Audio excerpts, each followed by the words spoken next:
नमस्कार दोस्तों, stock market studies में फिर से एक बार आपको बहुत-बहुत स्वागत है। तो आज यहाँ पे मैं डिस्कशन करूँगा कुछ इम्पोर्टेंस अपडेट के बारे में, कुछ इम्पोर्टेंस कंपनी की डिटेल्स के बारे में। तो वीडियो को पूरा लास्ट तक देखिएगा और अभी तक अपने चैनल को सब्सक्राइब नहीं किया तो जरूर कर लीजिएगा। तो सबसे पहले मैं डिस्कशन करूँगा डिक्सन टेक्नोलॉजीज के ऊपर। आप सभी जानते हैं ये डिक्सन टेक्नोलॉजीज कंपनी है, ये देखा जाए तो टोटली एक कंज्यूमर ड्यूरेबल्स बनाने वाला कंपनी है। देखिए कुछ दिनों पहले मैं एक रिपोर्ट आपको पब्लिश किया था और इस रिपोर्ट में आपको बोला था कि डिक्सन टेक्नोलॉजीज को एक बहुत बड़ा प्रोजेक्ट मिला और वो भी किससे? शाओमी। तो शाओमी आप सभी जानते हैं शाओमी चाइना का कितने बड़ा एक ब्रांड है जो देखा जाए तो वीवो जैसे, ओप्पो जैसे, रियलमी जैसे इस तरीके से प्रोडक्ट शाओमी का ही ब्रांड है। तो शाओमी क्या बता बोल चुके थे कि शाओमी इंडिया में खुद का जो मोबाइल फोन है वो मैन्युफैक्चरिंग करेगा और वो भी किसके साथ जुड़कर? डिक्सन टेक्नोलॉजीज के साथ जुड़कर। तो एक बहुत बड़ा अपडेट आया और जिस अपडेट के चलते स्टॉक के ऊपर एक शानदार मोमेंटम देखने को मिला।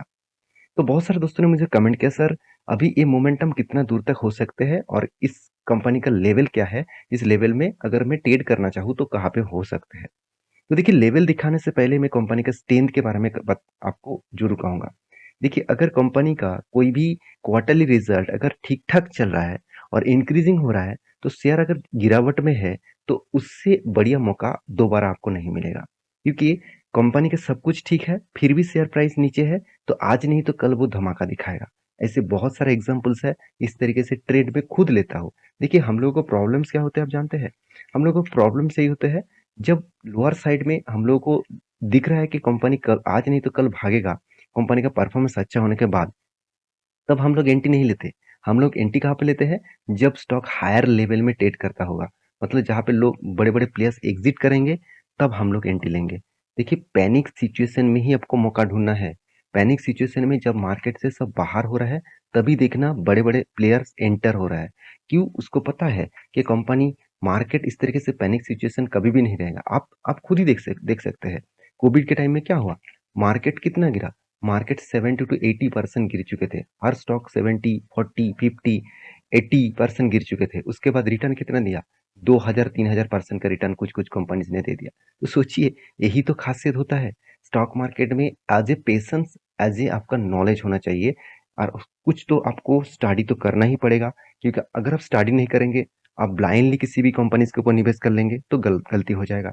जैसे उस कोविड के टाइम में अगर आप पेनी स्टॉक में 1 रुपया स्टॉक में भी निवेश कर देते था ना, मतलब करे थे तो आपको 2-3 रुपया 4 रुपया मिल ही जाता। तो इसका मतलब आपका फंड खंड का 4 टाइम्स हो जाता। तो मेरा कहने का मतलब है डिक्सन टेक्नोलॉजीज के ऊपर किस तरीके से परफॉर्मेंस हुआ उसके ऊपर डिपेंड करेगा फ्यूचर का अपकमिंग ग्रोथ। देखिए परफॉर्मेंस मुझे बहुत शानदार लगा। जैसे सेल्स का ग्रोथ पिछले सालों की तुलना से इस बार सेल्स का ग्रोथ बहुत शानदार हुआ। 2900 से 3000 तक कंपनी का सेल्स का ग्रोथ देखने को मिला। साथ ही साथ कंपनी एक्सपेंस को भी मेंटेन किया। उसके साथ कंपनी का ऑपरेटिंग प्रॉफिट भी पॉजिटिव आया। तो ये बात यही मेंशन करता है कि कंपनी का जो ग्रोथ है वो 4% से 5% तक बन चुके थे और कंपनी का जो नेट प्रॉफिट है वो 63 करोड़ से 81 करोड़ बन चुके थे। देखिए ये जो ग्रोथ है यही ग्रोथ मुझे बहुत स्ट्रांग लगा इस कंपनी के ऊपर। और दूसरी बात मुझे और एक चीज सबसे अच्छा लगा वो है कंपनी का रिजर्व। देखिए रिजर्व पहले 10 साल पहले चले जाएंगे तो 53 करोड़ का था, आज कितना 1200 करोड़ के आसपास हुआ। कंपनी का जो कर्जा एक ही रेंज में है, ऐसे नहीं कि बहुत बड़ा कर्जा ले लिया, बहुत ज्यादा कर्जा ले लिया, ऐसे बिल्कुल भी नहीं। कंपनी का जो रेंज है वो बहुत शानदार रेंज देखने को मिला। और रही बात कंपनी का जो फिक्स एसेट के बारे में, तो फिक्स एसेट भी कंपनी के ऊपर अच्छा खासा इंक्रीजिंग हुआ। पिछले सालों की तुलना से भी इस बार भी कंपनी का इंक्रीजिंग हुआ। तो सारे पॉइंट्स यही यही मेंटेन करते हैं, यही मेजर करते हैं कि कंपनी में बहुत स्ट्रॉन्ग स्टेबिलिटी है। और इन्वेस्टर के बारे में बात करो, आप खुद ही देख लीजिए प्रोमोटर के पास जो होल्डिंग है, उसके बाद एफ आई डीएस ने तो धमाका इन्वेस्टमेंट किया। पब्लिक के पास पहले तो ज्यादा था, बीच में ज्यादा था। देखिए पब्लिक यही गलती करते हैं, जब बाइंग करना चाहिए था तब वो सेल्स करते हैं और जब सेल्स करना है तब वो बाई करते हैं। और प्रोमोटर और सॉरी एफ आई और डीएस उसी का ही फायदा उठाते हैं। तो रही बात इस कंपनी का चार्ट पैटर्न, ध्यान से देखिएगा। चार्ट पैटर्न में दो तरीके से चार्ट पैटर्न यहाँ पे बन रहा है। मैं बहुत बुलिश हूँ इस कंपनी के ऊपर, तो मैं पहले भी एंट्री ले चुका था और आपको भी मेंशन भी किया था।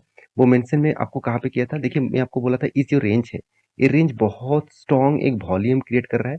ये वॉल्यूम जो था वो अपसाइड का वॉल्यूम था, अपसाइड का ट्रेंडिंग वॉल्यूम था। और अपसाइड का ट्रेंडिंग जब वॉल्यूम क्रिएट होता है, जब वो लेवल ब्रेकआउट होता है, तब एक बड़ा रैली दिखेगा। देखिए लेवल ब्रेकआउट भी हुआ और यहाँ पे ध्यान दीजिएगा, ये जो लेवल है यहाँ पे जो ब्रेकआउट हुआ, ये लेवल जो ब्रेकआउट हुआ इस कैंडल जो हायर मतलब सेलिंग कैंडल था, उसके ऊपर जाकर क्लोजिंग हुआ, तभी मुझे लगा कि इस कंपनी में एक अच्छा खासा रैली दिखेगा और मैं एंट्री ले चुका था। मैं आपको टेलीग्राम में भी मेंशन किया था और वीडियो करके भी बताया था कि इस कैंडल के ऊपर एंट्री आपको लेना चाहिए था और जो टारगेट होगा वो इस रेजिस्टेंस तक, और वो रेजिस्टेंस का टारगेट पिछले दिनों में ही अचीव हो चुके हैं 4067। तो आप कहेंगे सर क्या अभी एंट्री के लेवल कुछ मिलेगा? देखिए, कोई भी स्टॉक अगर लॉन्ग जर्नी कर रहा है तो उसके ऊपर अभी मतलब फोमो बाइंग मत करना, क्योंकि उस कंपनी लॉन्ग जर्नी करने के बाद कभी ना कभी उसके ऊपर प्रॉफिट बुकिंग होगा। हाँ, यहाँ पे थोड़ा सा प्रॉफिट बुकिंग हुआ था, फिर भी इस रेंज बहुत स्ट्रॉन्ग एक रेजिस्टेंस है। इस स्ट्रॉन्ग रेजिस्टेंस के साथ साथ यहाँ पे बिग सप्लाई जोन भी है। इसका मतलब यहाँ से भारी गिरावट हुआ तो इस लेवल से वो गिर सकते भी है। तो अभी देखना है क्या वो इस रेंज में थोड़ा सा वॉल्यूम क्रिएट करता है, क्या इस रेंज के ऊपर वो फंस जाते हैं। अगर इस रेंज के ऊपर फंसे हुए तो सोचना फिर से एक बार रैली होगा अगर इस हायर लेवल को ब्रेकआउट करते हैं। तो मैं तो ऑलमोस्ट एक बार एंट्री ले चुका हूँ। मैं छोटा-सा यहाँ पे टारगेट है, इस टारगेट को लेने के लिए मैं एंट्री नहीं लूँगा, क्योंकि ये टारगेट जो है वो छोटा-मोटा टारगेट है। अराउंड इस टारगेट का जो रेंज है मैं आपको बता दूँ, जो रेंज रहेगा 11% का। तो फिर भी मैं यहाँ पे एंट्री क्यों नहीं लूँगा? क्योंकि यहाँ पे जो एंट्री लेवल इसलिए नहीं लूँगा क्योंकि कंपनी के ऊपर मुझे रिट्रेसमेंट चाहिए। क्यों रिट्रेसमेंट चाहिए?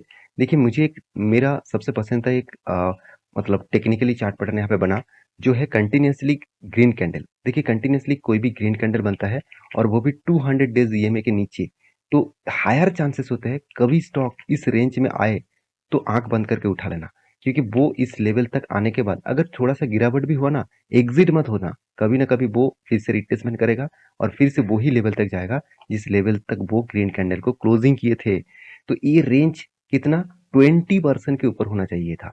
मतलब यहाँ पे कितना बना 24%। तो इसका मतलब एक स्ट्रॉन्ग अप ट्रेंड मिलेगा अगर इस लेवल तक फिर से आएगा तो। इसके लिए इंतजार करना। इस तरीके से टेक्निकल चार्ट पैटर्न में आपको इसीलिए सिखा रहा हूँ क्योंकि देखिए, मेरा मकसद है मैं खुद प्रॉफिट कमा रहा हूँ तो आपको भी प्रॉफिटेबल जो ट्रेड बनता है वो मैं आपको सिखाऊं, क्योंकि देखिए सिखाना काम मेरा है। मेरा काम ये नहीं कि आपको मैं रिकमेंड करूँ कल जगह बाय कर लेना, ऐसे बिल्कुल मत करिएगा। आप सीखिए उसके बाद काम करिए। सेकेंड जो कंपनी जिसके बारे में बात करूँ उसका नाम है एक्सिस। देखिए, एक्सिस बैंक के ऊपर एक बहुत बड़ा अपडेट है। अपडेट क्या है?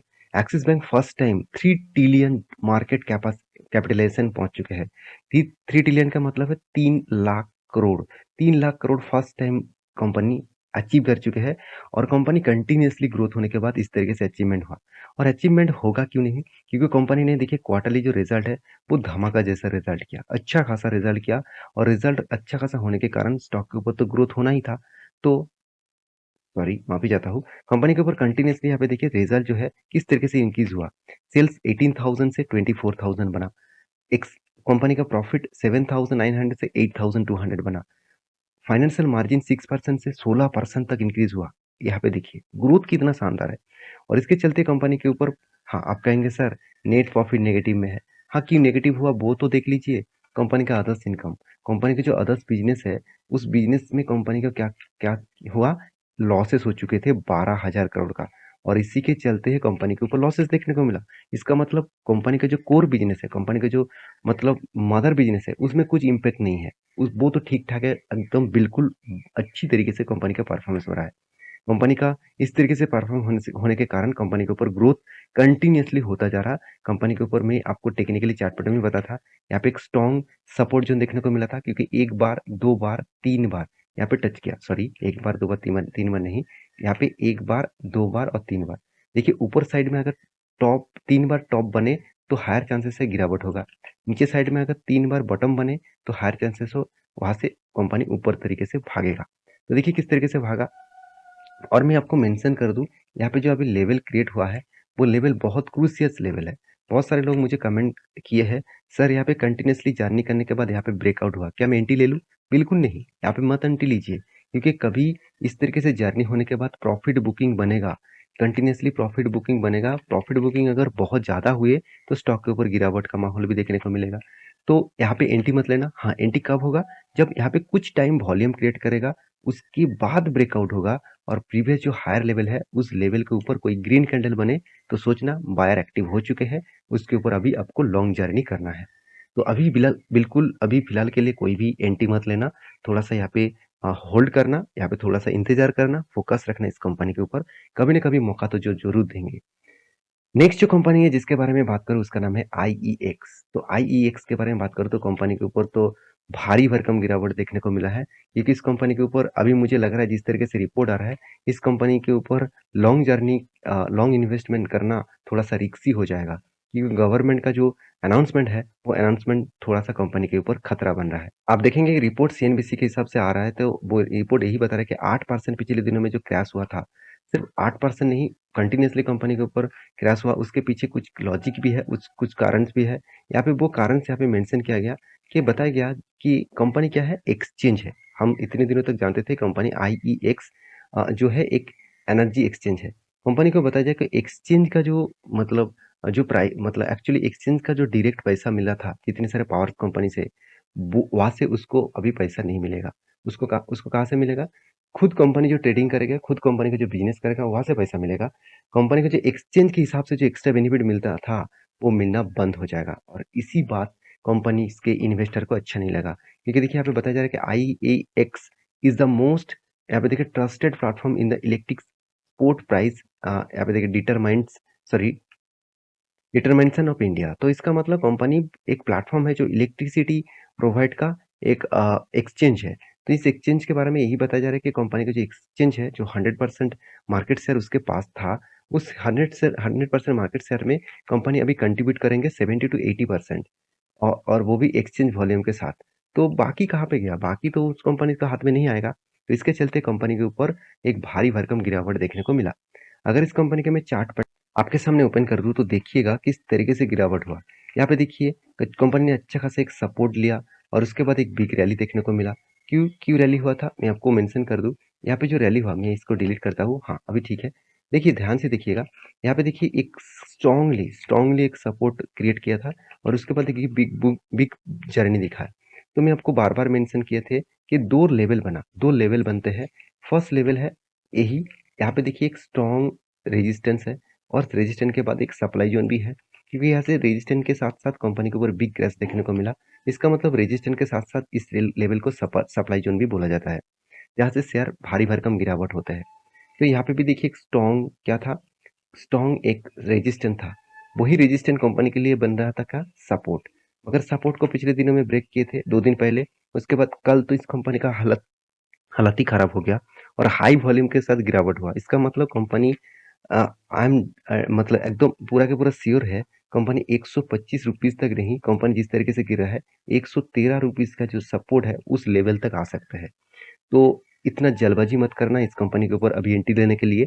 तो अभी गिरावट का माहौल जिस तरीके से देखने को मिला है, मेरे हिसाब से और भी भारी भरकम गिरावट होने का चांसेस है। तो थोड़ा-सा संभल के काम करिएगा इस कंपनी के ऊपर। तो ये था कुछ कंपनी के डिटेल्स। तो मेरे वीडियो अच्छे लगे तो प्लीज़ लाइक करना और इसी तरीके से इन डेप्थ वीडियो देखना है तो मेरे साथ जुड़े रहिएगा। मैं टेक्निकली चार्ट पैटर्न आपको सिखाऊँगा। इतने सारे टेक्निकल चार्ट पैटर्न मैं यूज़ करता हूँ। तो मेरे साथ जुड़े रहिएगा और ये वीडियो टोटली आपको सिखाने के लिए मैं बनाया हूँ। ऐसे नहीं कि मैं आपको रिकमेंडेशन कर रहा हूँ। तो अब रिकमेंडेशन करना मेरा काम नहीं है, मेरा काम है सिखाना। आप सीखते जाइए और फ्यूचर के लिए खुद का ग्रोथ बढ़ाते जाइए। तो मिलेंगे नेक्स्ट वीडियो में, तब तक के लिए अच्छे से रहिए, अपने ख्याल रखिए। Bye bye.